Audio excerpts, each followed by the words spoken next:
Buenas tardes, compañeros, compañeras. Nos encontramos en una nueva jornada del conversatorio de la Asamblea Territorial San Gregorio.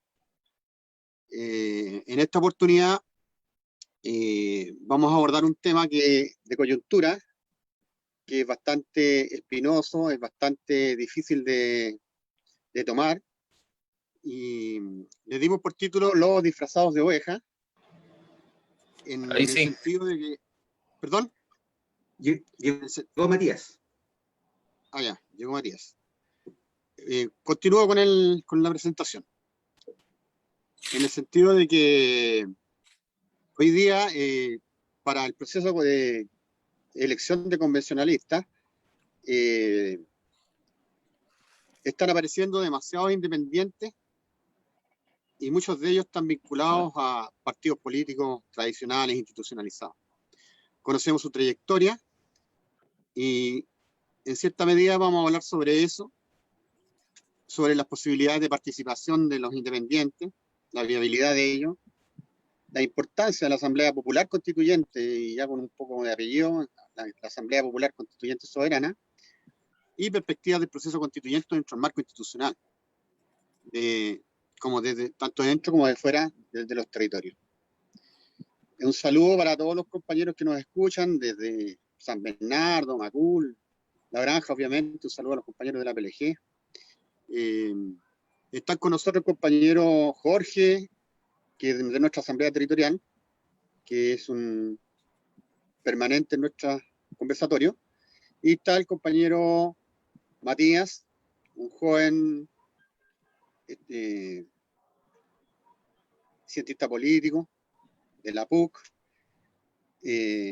Ha transitado, ha caminado por nuestro territorio, ha estado en la zona sur muchas veces, es conocido en algunos ambientes juveniles, en algunas organizaciones sociales, por lo tanto no es una persona extraña que esté acá.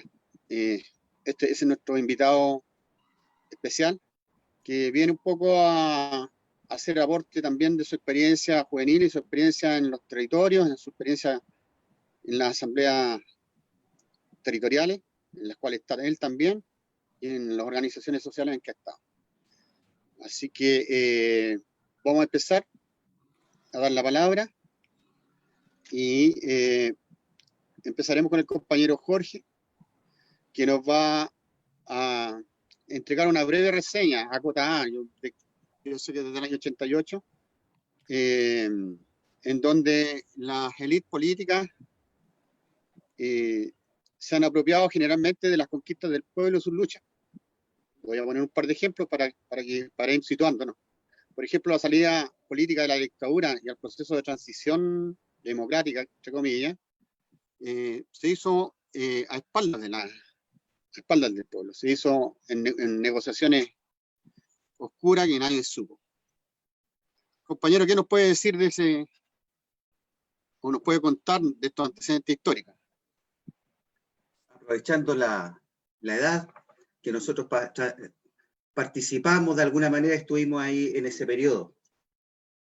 El periodo del 85, del 86, hay donde recién ahora, digamos, están diciendo, digamos, de qué manera hicieron han dado algunas luces, han salido efectivamente en algunos libros anteriores, pero en forma muy acotada con respecto a lo que pasó. Han salido algunos documentos por Wikileaks, donde cómo se hizo el acuerdo, digamos, para hacer aquel plebiscito, que ya empezó, digamos, empezó a conversarse el 85, estamos hablando de 85, cuando recién estábamos en 1985, cuando iba en ascendencia toda la protesta nacional.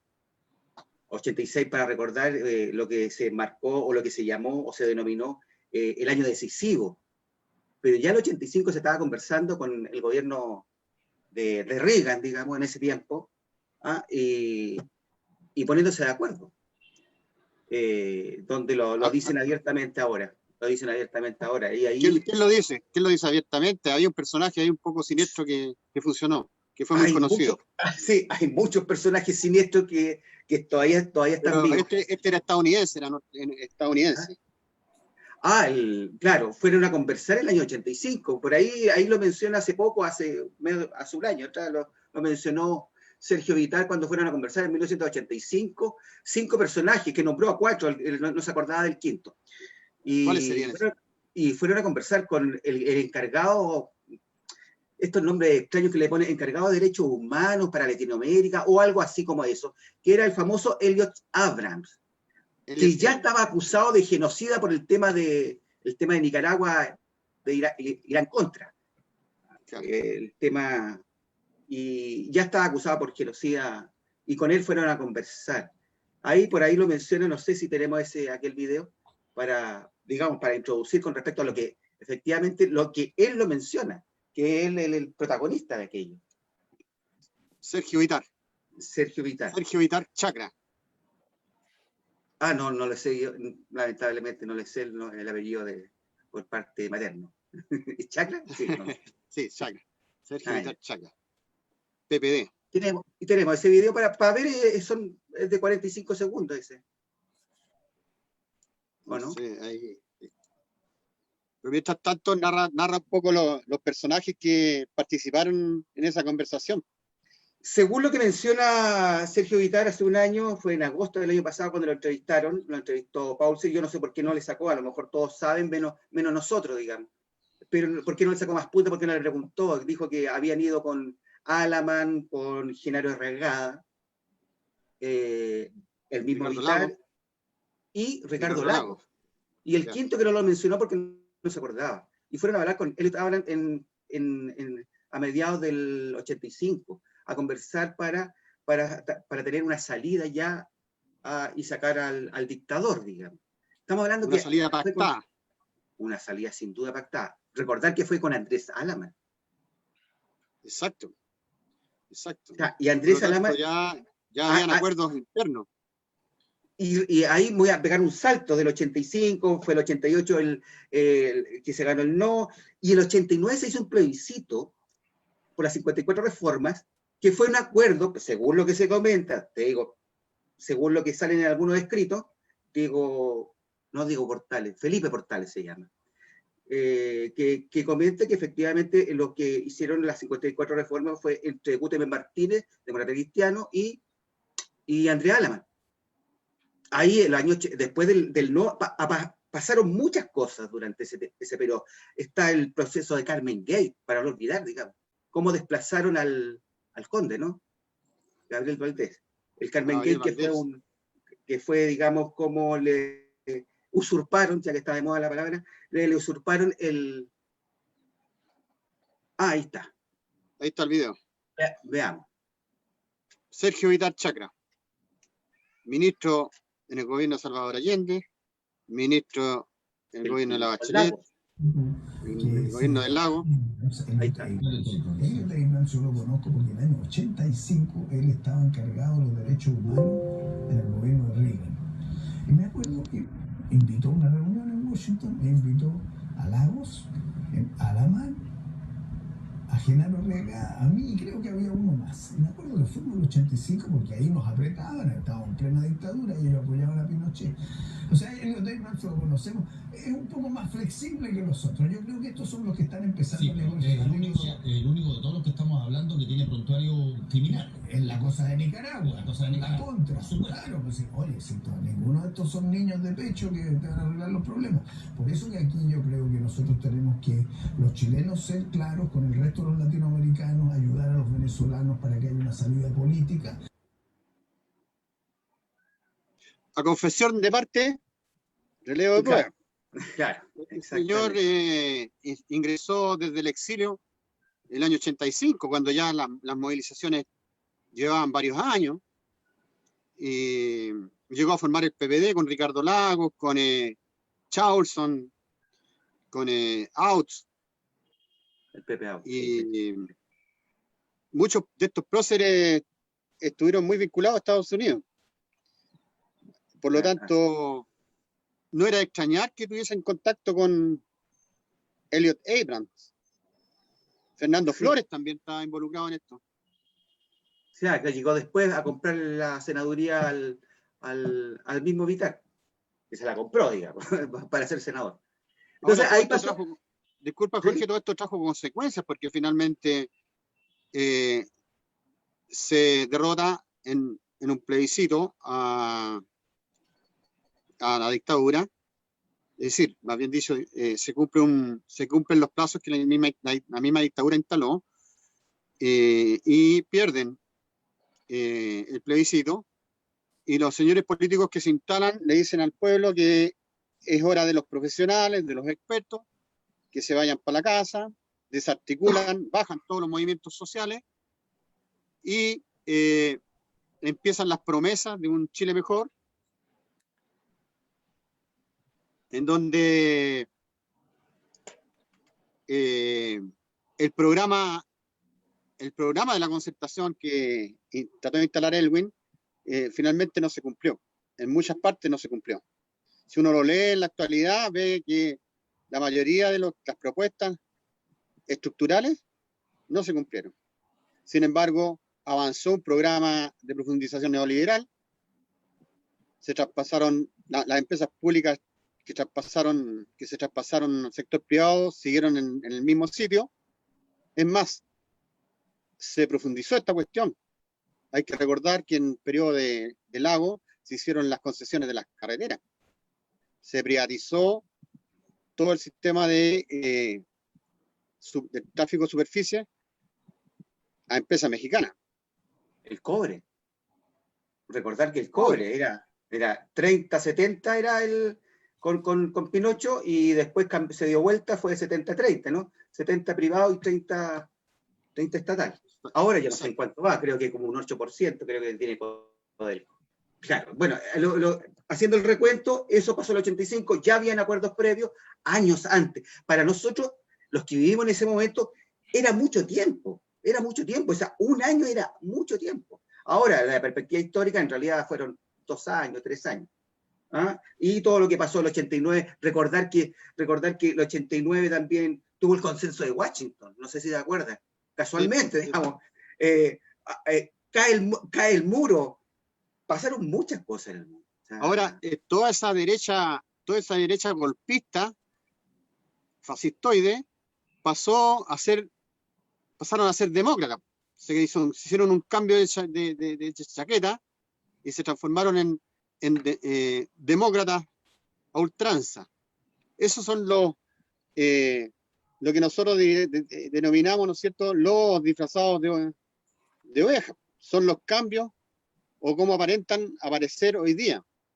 Lo mismo pasa con el tema de la situación coyuntural que hoy día se nos da en relación a la elección de los convencionalistas.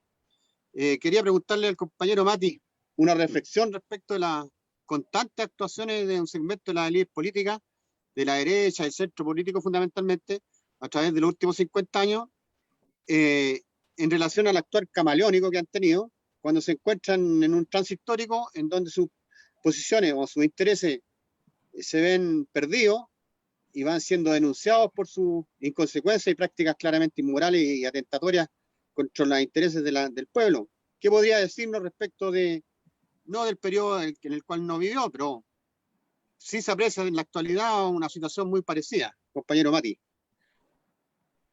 Gracias, Ezequiel. En función también del tiempo que se proponía anteriormente, tratar de acortar, voy a tratar de responder a lo que me preguntas, ligando elementos, digamos, con la pregunta siguiente, porque la segunda, digo, para tratar de no extenderme y responder un poco las dos cosas en una, porque efectivamente existe este carácter camaleónico que tú planteas.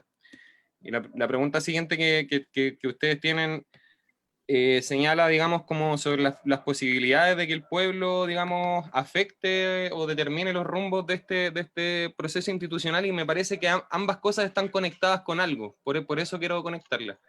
Bueno, excelente. Y el elemento que veo de conexión es que estamos hoy día en nuestra formación social chilena, estamos pasando por un proceso de crisis de los sistemas políticos. Y eso, digamos, tampoco es casual. Antes hay un politólogo que es Arturo Valenzuela, que quizás ideológicamente no será afín al grupo que estamos acá probablemente, fue asesor de Clinton, o sea, digamos, como para situarlo. Pero también Sí, para situar las capacidades, obviamente. O sea, si llegó a ser asesor de Clinton es porque evidentemente el tipo algo bueno tiene. Y una de las cosas que nos decía de las características del Chile pre-73 era que existía una columna vertebral, digamos, del país que establecía la relación entre el mundo social, nosotros como vecinos, y aquellos espacios que daban solución a nuestros problemas de nuestras decisiones. Entonces, él plantea que los partidos políticos eran brokers, eran intermediarios entre quien toma la toma de decisión final y el tipo de resolución al tipo de problema que tenemos, no sé, pues en la plaza, entonces, o el tema de salud, etcétera, ¿cierto? Que eso, de alguna forma, todavía vemos que sigue sucediendo en ciertas formas de favores, que tienen, no sé, pues los diputados, por ejemplo, en sus distritos, para conseguir votos, etcétera. Lo que nos va a decir Arturo Valenzuela es que uno de las ideas de la dictadura, y estoy, insisto, denme un cachito, pero lo voy a conectar al tiro con el tema de los independientes, uno digamos, de los objetivos de la dictadura y del gremialismo de Jaime Guzmán, ¿cierto? Que eso está en la dictadura, es justamente afectar, digamos, el quehacer de los partidos políticos. Es Pinochet, digamos, cuando uno escucha, ¿cierto? Hoy día, no, todo contra la clase política, ¿cierto? Quizás es Pinochet una de las primeras figuras públicas que enfatiza tanto el concepto de la clase política para decir que siempre la culpa la tuvieron los partidos políticos. Entonces, quiero señalar que ese elemento, bueno, además de la renovación ideológica de que después todos se volvieron neoliberales, esos dos elementos son parte, digamos, de la crisis del sistema de partidos políticos que estamos hoy día, que es lo que abre la cancha para decir, oye, hoy día no nos conviene ir por ningún partido político, tirémonos como independientes, ¿cierto? Donde en el fondo lo que quiero plantear es que en esa ausencia, en ese golpe a los partidos políticos, no solamente, digamos, desde la dictadura, que es uno de los aspectos del carácter refundacional, pues cierto, que se pierde el tejido social, se despolitiza la sociedad, ¿cierto? Además de todas las políticas neoliberales en temas de salud, economía, pensiones, que ya todos lo sabemos, había obviamente una idea de afectar, digamos, este intermediario entre la política pública y la ciudadanía. Los 90 y los 2000 va a ser eso, hasta que, digamos, por distintos sectores, estudiantes, mineros, regiones, empezamos a protestar y todo termina estallando el año pasado, pues, ¿cierto?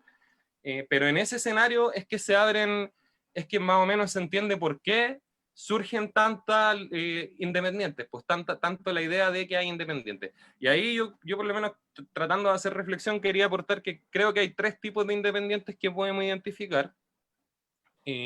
Uno, los camaleónicos que estaban señalando acá, y donde me parece que hay una idea, hay un concepto que nos ayuda a entender quiénes son esos camaleones, que es la idea del bloque en el poder, que generalmente, no sé, pues, o sea, hay alguna gente, claro, se hablaba de Chaulson, incluso de Longueira, de Mariana Elwin. Alguna gente puede llegar a creer, ¿cierto?, que esta gente, por no estar en partidos políticos como la DC o el PS o el PPD, ¿cierto?, se salieron de esos partidos, entonces ya no están teniendo relaciones o vinculaciones, digamos, con la gente que toma las decisiones, etc. Y ahí es donde hay que hacer una diferencia, porque el hecho de que ellos salgan de los partidos políticos no significa que no sean parte del bloque en el poder. No sé si me explico. Y ahí está el carácter camaleónico de lo que están hablando, porque en el fondo el bloque del poder es un concepto que nos dice, hay una clase social, aquí voy a hablar de clases sociales derechamente, que se nutre de partidos políticos, de distintos tipos de dueños de los medios de producción, de empresarios, ya sea mineros, agrícolas, industriales, comerciales, bursátiles, se nutre también incluso de las iglesias, ¿cierto? O sea, hay sectores de la Iglesia Católica que son parte de este bloque en el poder, y que eso va cambiando. Entonces, me parece que para entender esos camaleones hay que tratar de, creo que eso nos ayuda a entender, decir, bueno, son independientes, pero están en el bloque en el poder, sí o no. Y ahí yo creo que uno logra resolver, digamos, con la propia historia de la gente. Pues, o sea, sabemos que Chausson, aunque hoy día no esté activo políticamente en un partido, sí es parte del bloque en el poder. Lo mismo la Mariana Elwin, etcétera. Y eso nos ayuda también a despejar la idea de oposición y oficialismo, porque muchas veces se habla de oposición y oficialismo, y en realidad es más el show para la tele que otra cosa, ¿cierto? Termino con los otros dos tipos de independientes que yo veo que hay, digo, como para tratar de aportar más elementos en la discusión. Están también los independientes que vienen, digamos, como desde los movimientos sociales, básicamente de izquierda principalmente, que en el fondo vienen con una lectura ideológica clara, pero también son parte, digamos, de esta fragmentación y atomización de la izquierda que existe hoy en día. Entonces ellos, por ejemplo, el ejemplo más claro es Rodrigo Mundaca, para mí, que hoy día va de gobernador, pero vamos a ver algunos ejemplos de este tipo en los constitucionales, pero Mundaca, por ejemplo, se ha caracterizado por ser obviamente un tipo de pensamiento emancipador, anticapitalista, sobre todo ecologista, y con su organización, que es Modatima, han desarrollado muchas cosas a nivel nacional, etc. Pero claro, pues ellos no son un partido político, ni no van como un partido político, porque entienden también que los partidos políticos, digamos, son parte de esta crisis, pues entonces ellos dicen, nosotros le tomamos la mano al Frente Amplio, pues, o sea, están ahí participando porque les dan el espacio, pero de manera crítica. Sí, sí. Y existe todo un mundo, digamos, de independientes más sociales, por decirlo de alguna forma, que no están anclados tan ideológicamente. O sea, vemos algunos que, en síntesis, algunos que son parte del bloque en el poder, otros que vienen de una izquierda no tradicional, ¿cierto? No institucional, que siempre tiene ida y venida y que se está organizando, reorganizando. Y están los otros independientes sociales que, no sé, pues a lo mejor hace 20 años, cuando la UDI tenía esta doctrina de la UDI popular, estaban al lado de la UDI, pero hoy día, 20 años después, que saben que la UDI no está de su lado, irán a apoyar a cualquier otro o tirarse probablemente candidatos que también se ve. Pues, o sea, hay vecinos con iniciativas, digamos, que tienen redes en sus territorios, en distintos territorios, en sus distritos, y probablemente van a tirarse, y ahí es mucho menos ideológico, pero quería aportar esos elementos para complementar. A ver si podéis conectar la siguiente pregunta. Si existe alguna garantía de que en este proceso traumático para todos los chilenos y chilenas, en donde se exige una nueva constitución política para Chile, en el que el ciudadano de a pie pueda participar y decidir el rumbo institucional de nuestro país, en donde el voto es la parte final del proceso. ¿Qué posibilidades hay de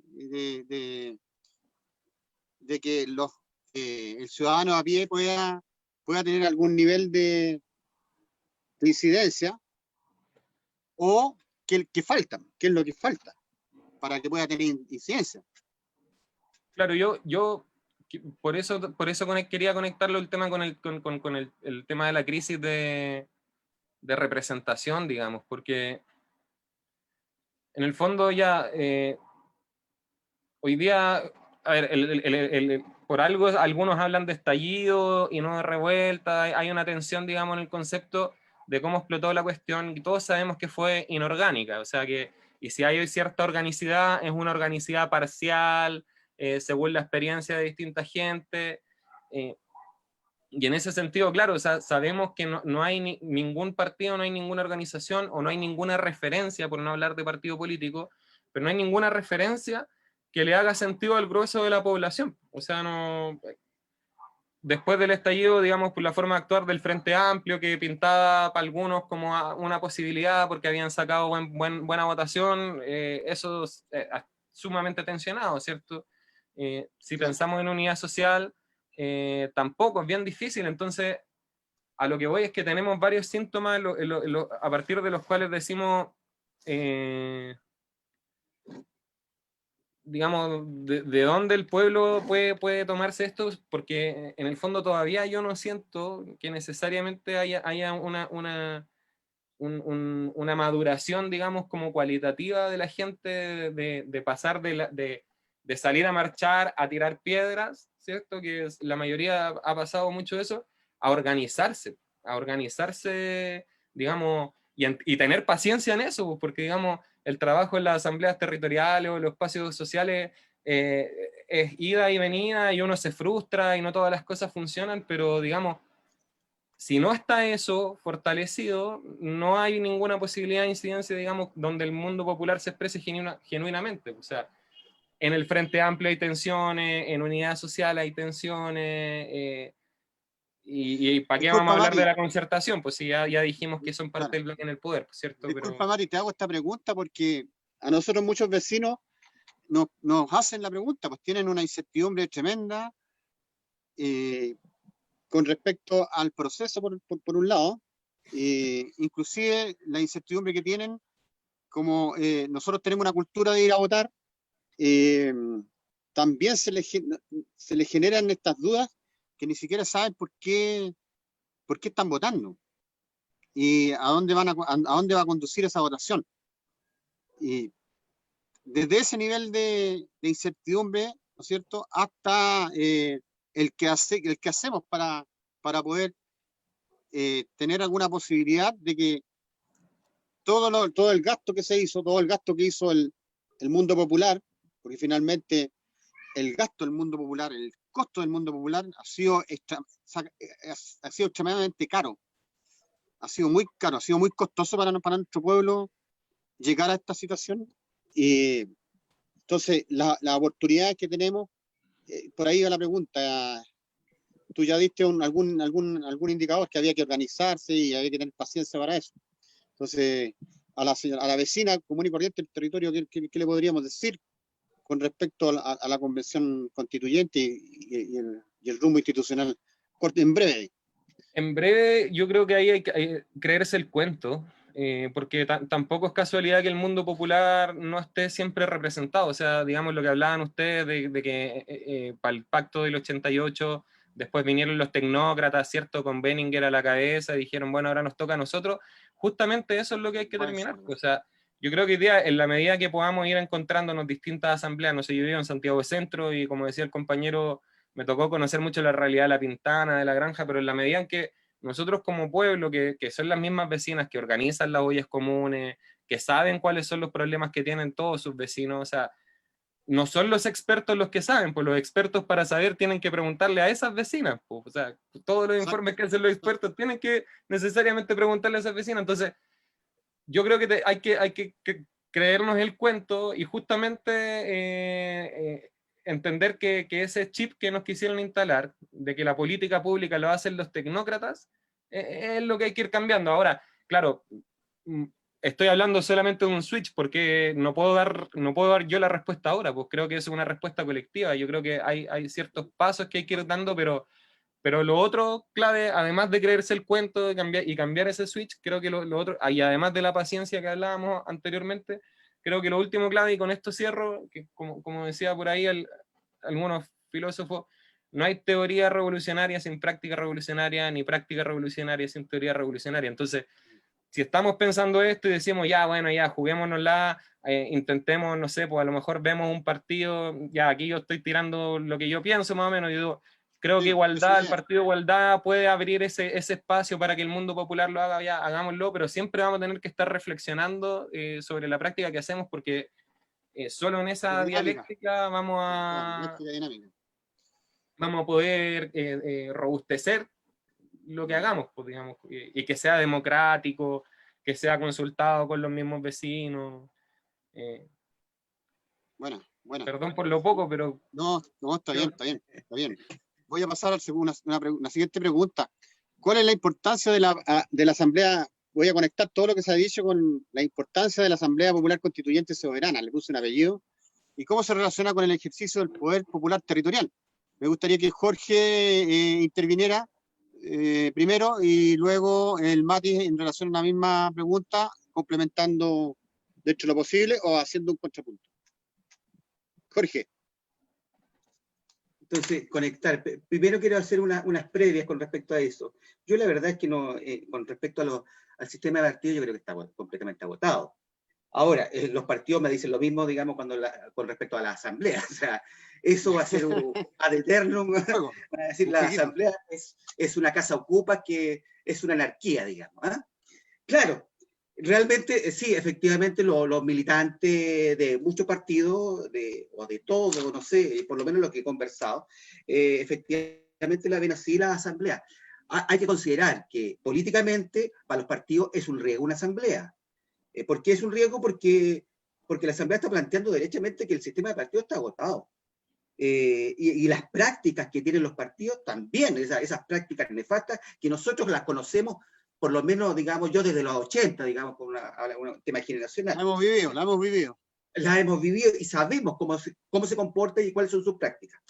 Es donde nos confunden a cada rato, donde nos dicen, los confunden, por dar un ejemplo nada más, deber cívico de la votación en vez de derecho político, digamos. O sea, conceptos tan simples y que nos confunde desde los matinales hasta la clase política, digamos. O sea, todos, hay un consenso con respecto a eso, a cómo confundir, digamos, cuáles son nuestros derechos y cuál es el derecho, digamos, a organizarnos.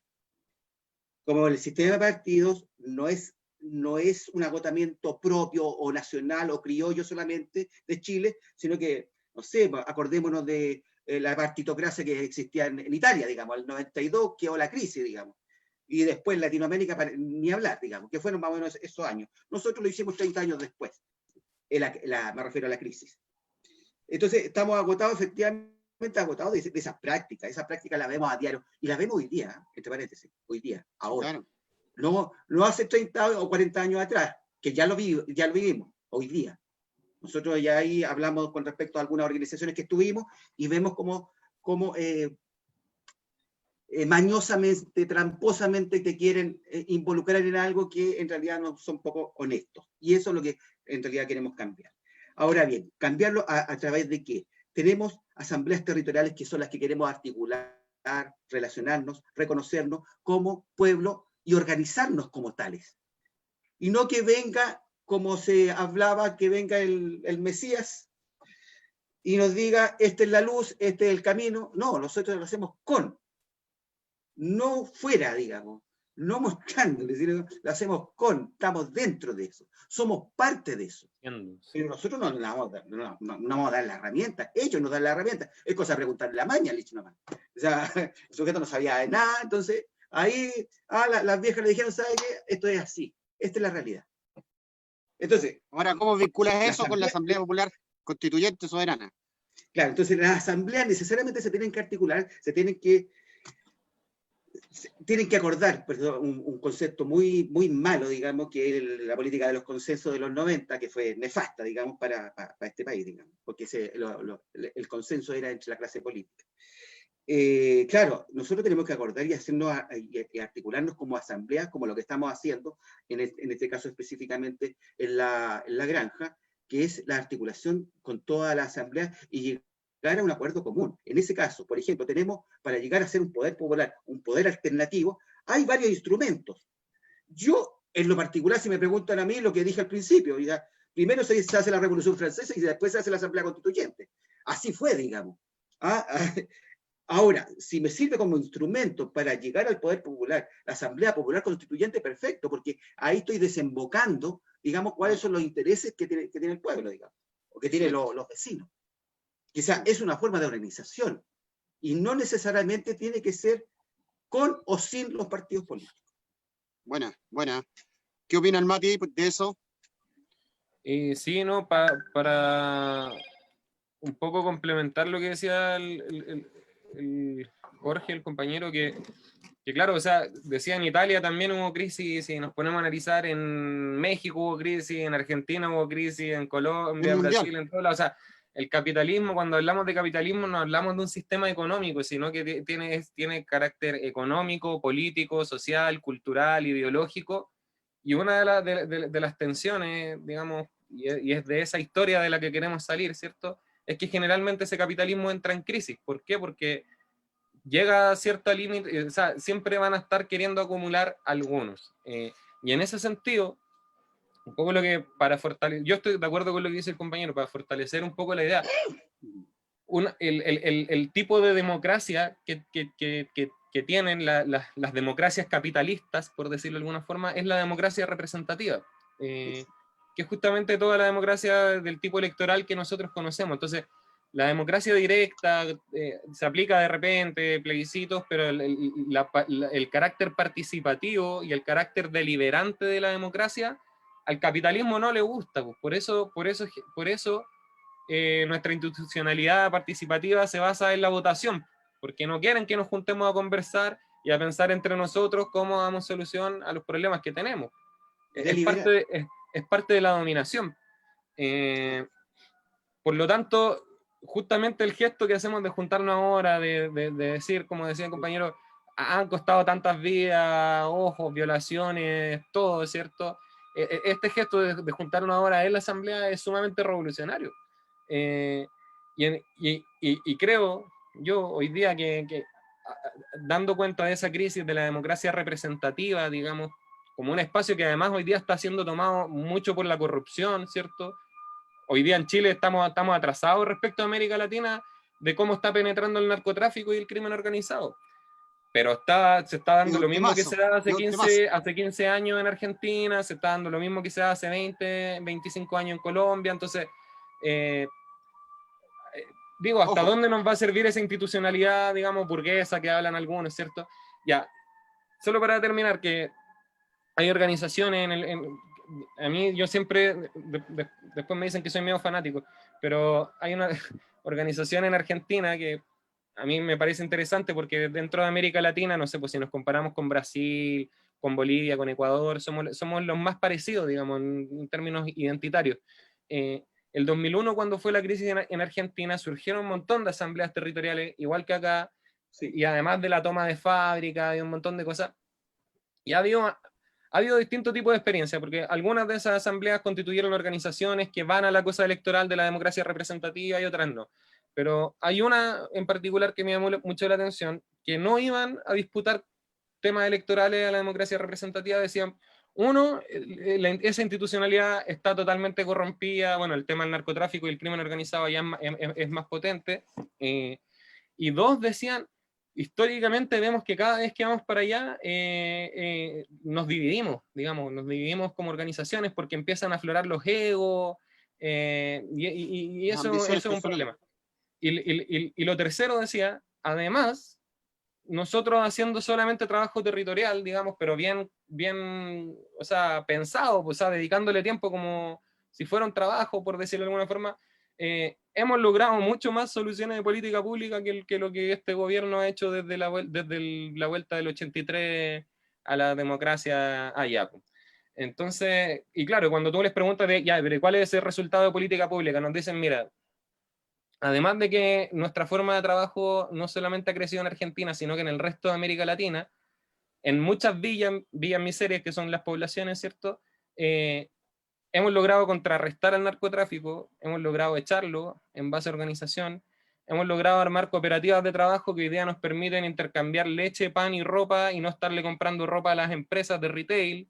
Hemos logrado, ¿cachai? Sindicalizar al mundo de la economía popular, de los manteros, etcétera, o los cartoneros que recogían en la calle, se sindicalizaron, le quitaron el 60% de la basura a Macri en Buenos Aires, y además de sindicalizarse, lograron tener derecho a vacaciones, tratar sus adicciones, porque obviamente el mundo popular está muy ligado al tema de las adicciones, ¿cierto?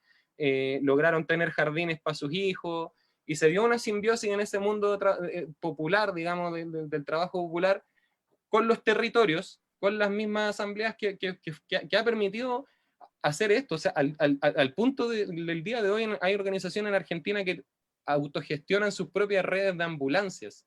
Entonces, se puede. Se puede, po, y lo están haciendo, po, y lo han hecho, y con esto termino.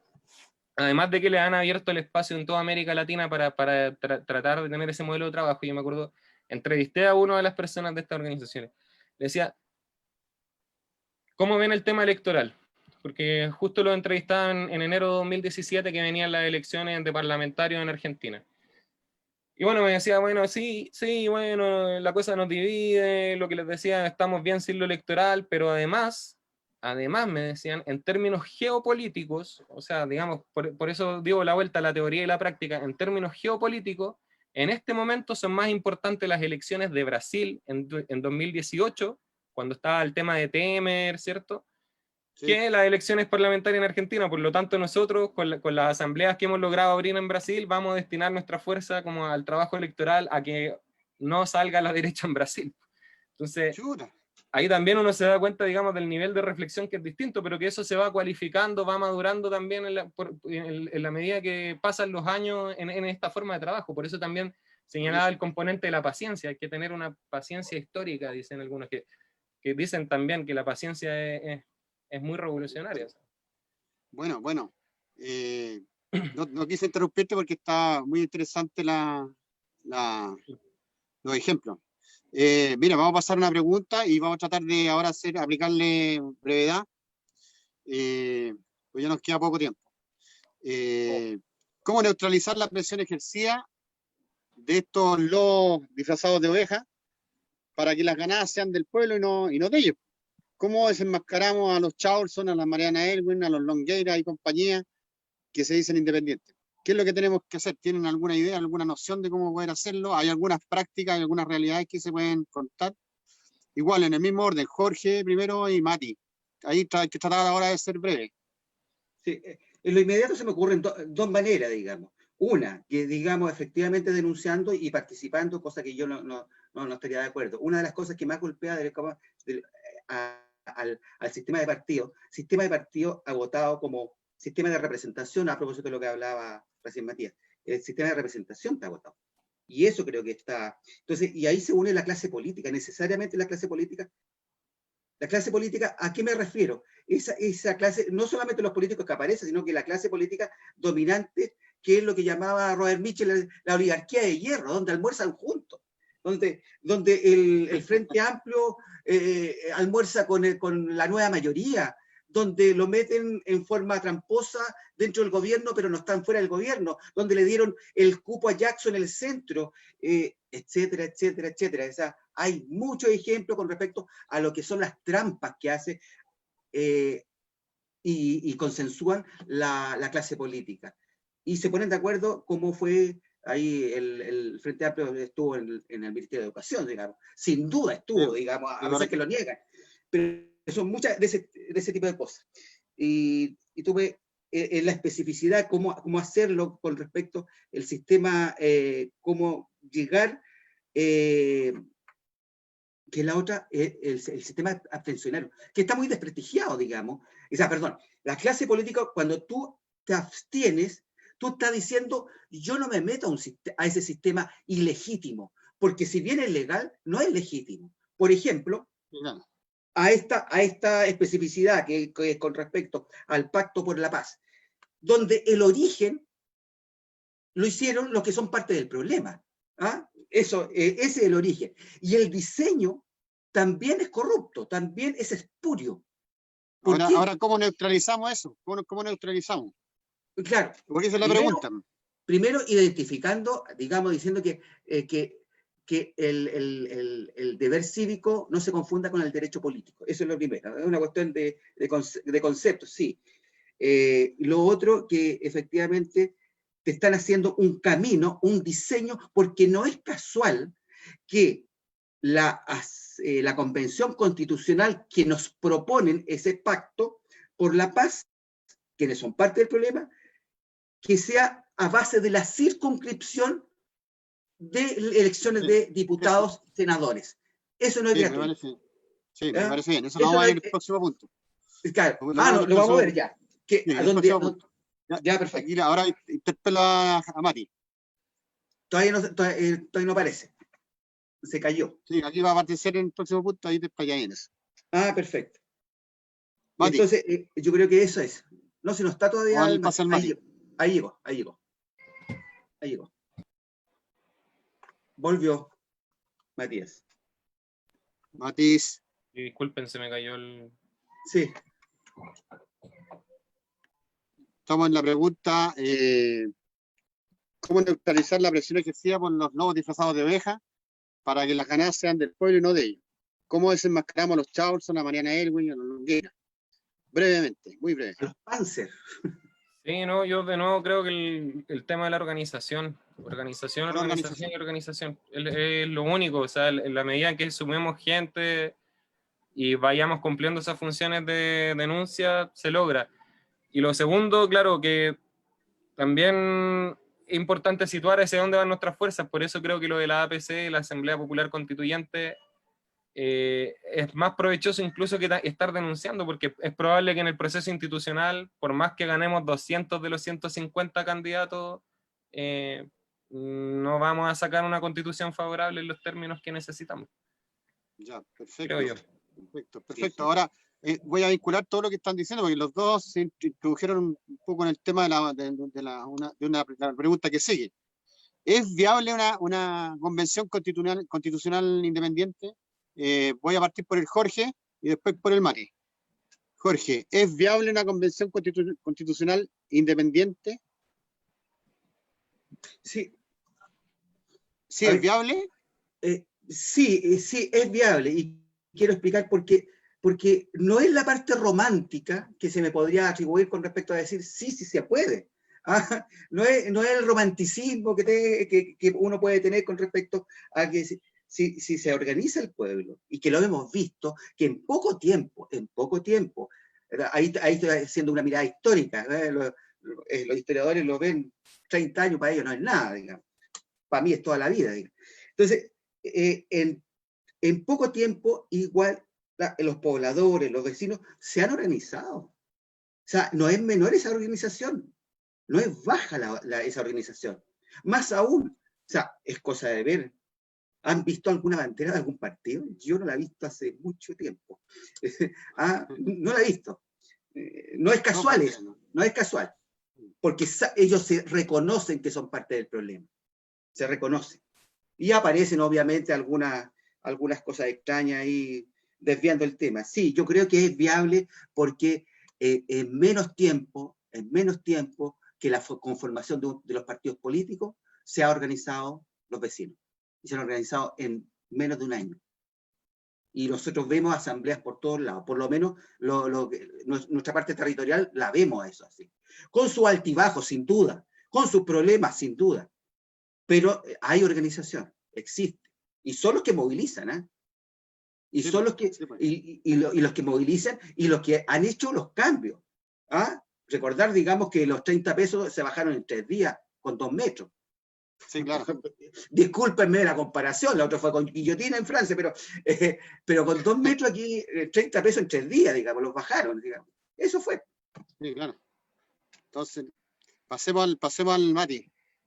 Al Mati, a ver si es viable una convención. La pregunta es viable una convención constitucional independiente. ¿Qué dicen los expertos? ¿Es como de independientes o...? Con independiente. No, es viable la convención constitucional independiente. Ya. Como aparte de la que se está haciendo ahora, una cosa así. Claro, lo que se está haciendo ahora en el terreno institucional, porque la mayoría de los expertos coinciden que es un escenario muy, muy improbable, pues los partidos tienen trabajo territorial, barreras que existen en la inscripción de los independientes, del dinero que tienen que contar los independientes, etcétera, etcétera, etcétera. Hay una serie de barreras para que eso pueda ocurrir. Y son cientistas políticos los que están diciendo, no son cualquier persona, son gente que más o menos conoce el tema. Claro, por eso te preguntaba, porque si es por el proceso institucional, yo creo que ya va a estar medio marcado por estos 3 tipos de independientes que más o menos identificábamos. Pues. Ahora, claro, los que van por fuera de los partidos políticos, porque igual puedes ir como independiente dentro de un partido político, ellos sí la van a tener mucho más difícil porque tienen que conseguir los votos para inscribir la candidatura, que no sé, pues la otra vez hablaba con un chico de Santiago Centro que va a inscribir su candidatura, son 12.000 votos en el distrito, claro. Entonces tenéis que conseguir 12.000 votos antes de las inscripciones, que no sé si son en enero, en cuándo, y eso, digamos, o sea, sé que hay mucha organización, pero lo veo complejo. Yo también veo complejo el tema de la Asamblea Popular Constituyente, pero al menos es lo que le tengo más fe como espacio paralelo, en el sentido que nos permitiría justamente encontrarnos en esta lógica que decíamos, como de armar una agenda popular, digamos, del mundo nuestro, que no esté supeditado a los tiempos institucionales, sino que esté supeditado a los tiempos de la necesidad de la población, que eso es lo que se pierde de vista generalmente. Sí, sí. Bueno, pasemos a la pregunta ese siguiente. detalle, no olvidar a propósito de los partidos. Dale, perdón, Jorge. dale, Jorge, dale. Con respecto a algunos ofertones que están haciendo los partidos políticos, ¿ah? Recordemos que nosotros aquí en La Granja, por lo menos yo conozco a ver 1, 2, 3 que le están ofreciendo los partidos políticos que sean parte de su lista. ¿Ah? Eso no es casual, digamos. ¿Ah? Personas que no tienen ni una relación o afinidad ideológica, ni siquiera lo conocen. O sea, estoy hablando de los ecologistas, partidos socialistas, o sea, pero simplemente es sumar a la lista para seguir existiendo, digamos, dentro del sistema de partido estatal. Digamos. Ahora, para darle una perspectiva de futuro en el cuadro político actual, ¿qué perspectivas ven en el proceso constitucional, tanto desde lo institucional como dentro de lo institucional? Me estoy un poco confundiendo. Dentro de lo institucional, las perspectivas que se ven dentro del proceso institucional como fuera de él. ¿Qué importancia ven que desde los territorios se levanten demandas o pliegos que exijan a la élite económica y política que restituyan, ¿no es cierto?, los costos y sacrificios incurridos producto de la crisis económica del modelo neoliberal y de la pandemia, para tener una perspectiva, porque ya hemos hablado bastante sobre el tema de la Convención Constituyente, de la Asamblea Popular Constituyente, del Poder Popular, que también es importante señalarlo, pero los costos, digamos, en el análisis de corto plazo. Seamos breves en ese sentido. Jorge. No me quedó claro, pero yo en lo inmediato, una nueva panelista parece. Una nueva panelista, quería opinar. Primero, o sea... Fue censurada. Pues sí, así veo. Eso le pasa. Por el sistema de partido ahí los censuraron, el pueblo se quería manifestar. El Estado, o sea, siempre nos dicen constantemente que el dinero, y al final lo están poniendo, digamos, lo que es la gran población, que es todo Chile, digamos, las personas que no son de la clase política, es decir, nosotros, a través del IVA, a través de un montón de impuestos que nosotros pagamos, porque nosotros creo que somos uno de los pocos países al revés que pagamos IVA por un litro de leche, digamos. Es muy raro, digamos, por comer uno tiene que, por comer hay que imponer, como decía ahí. Pero en los costos políticos, o sea, si tú me dices aquí, mira, ustedes ya, vayan allá, o sea, lo primero que hay que hacer, terminar con el tema de las armas, ¿no? Esa es mucha plata. Es que tenemos compromiso, es que esto fue... No, por favor, o sea, aquí el compromiso es con el pueblo, primero, digamos, después con su guerra, digamos. O sea, hay manera. Ahí se puede hacer una reasignación presupuestaria. Claro, hay el manera. Ministerio de Defensa. Exactamente, y ahí tenemos a grandes próceres en la Comisión de Defensa, ¿cierto? Creo que tenemos al...